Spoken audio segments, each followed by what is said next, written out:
Michael, you're pretty good at knowing the history of the sport pretty well. Are you aware that you never lost to Ryan in the trials or the Olympics, and why you think you have that sort of advantage over anyone that had that? I mean, I think, like I've said before, you know, racing somebody like him, you know, it doesn't really matter where he is in training. He's somebody who's always really tough. And you know, we do race each other very well. And I mean, like you saw, we race each other to the last stroke. And you know, I think it's just, we both just go to that next level when we swim with one another. And you know, for me personally, looking at tonight's race, there's so much I can improve on. Yeah, it's a decent time, and I got on the team. That's really all that it was. You know, I'm really not pleased with the time, but you know, like I said, there's four weeks where we can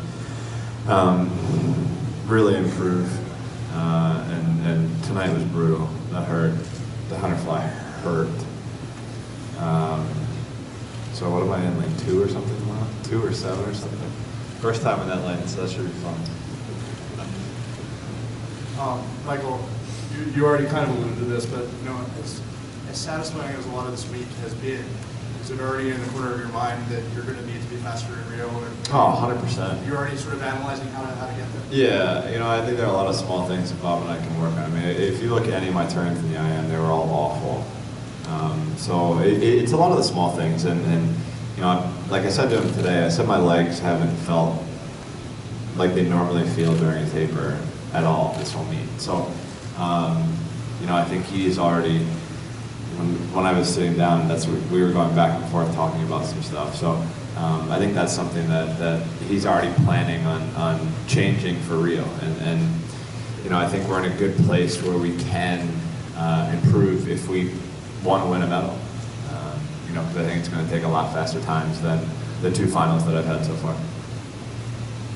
Yeah, Michael, what's been the recovery since you finished the 100 fly? What have you been doing, and how much more you feel this maybe now than past doubles you've done?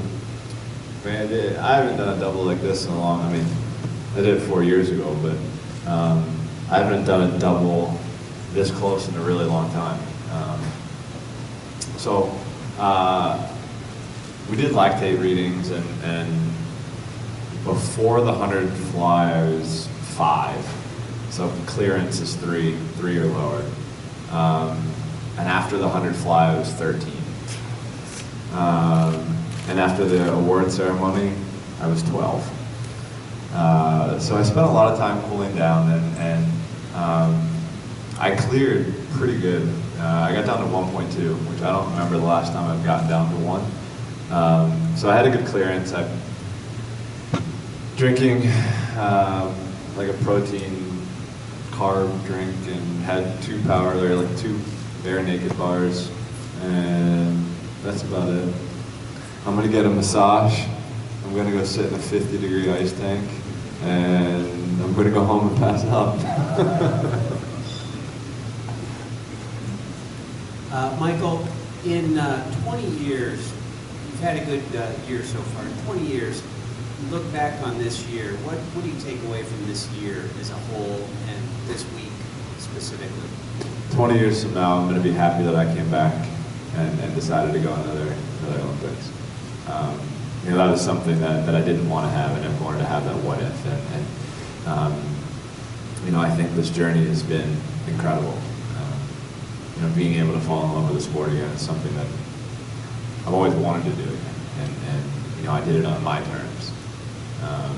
So, you know, coming back and being able to make my 5th Olympic team, it's special. You know, this week has been very special, and especially with Boomer here.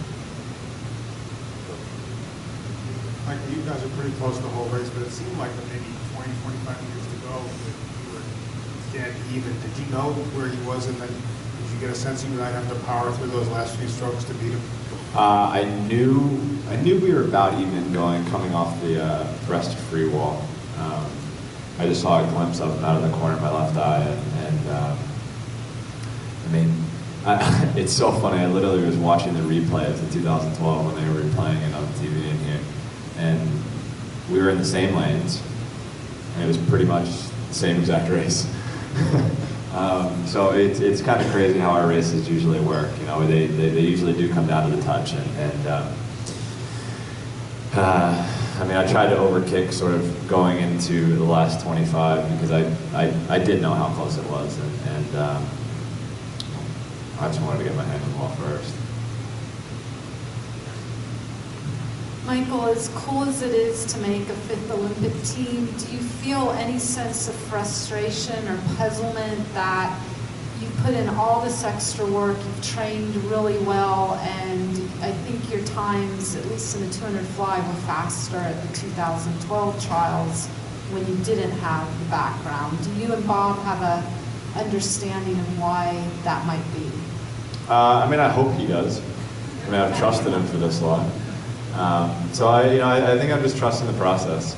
You know, there have been a lot of frustrations in meets that I've had over the last 2 years, and maybe this is just one of them. You know, it's being able to get on the team and being able to have the chance to improve over the next couple of weeks. You know, I think it's going to be good. You know, I always love training with a different group, and you know, we're going to have a great group of guys, and some of the guys that were on the team are excellent trainers, and I've already trained with them before. So I'm looking forward to that. Connor's coming back to Arizona with us and going to train down there for the next week. So, you know, I think just making some small changes and, you know, for some strange reason, when I was 11 years old, I trusted Bob when he told me I could make the Olympic team. And that trust hasn't gone away yet. Michael, we talked a little bit about the flat tire that you got before. Yeah, Ryan gave me a flat tire walking out. And it just seems like you guys are maybe a little more joking than you were in the past. Can you talk about how your relationship has evolved personally? Yeah, I mean, honestly, I think we've both just grown up. You know, I do feel like I talk to him more and joke around with him more than I really did in the past. You know, I think we're both just loving life and loving what we're doing. He caught me by surprise when he gave me a flat tire walking out. We were just joking around behind the block. You know, so it's you know, I think it shows that we're both enjoying ourselves. You know, it is crazy. Like, I mean, we've been racing each other for 13 years.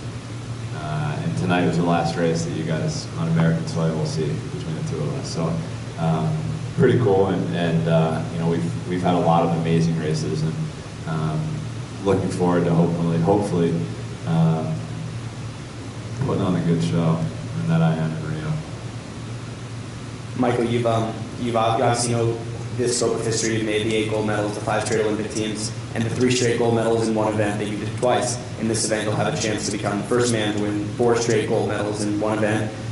What would that mean to you, and then how do you think the other competition is going to be, specifically Kasuke Ibino, who's been 155.0 this year, you know, trying to interrupt your chance at history?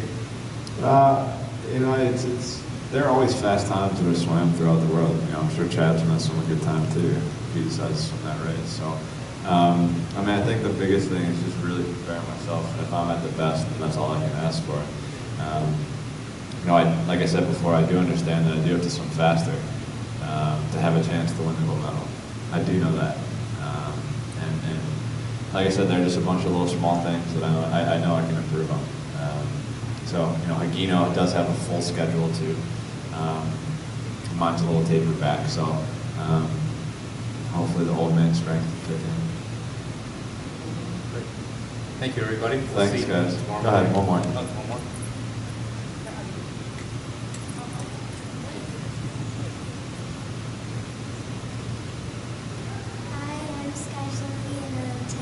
Old. I was just wondering if you would hope Boomer would swim, and if so, what stroke?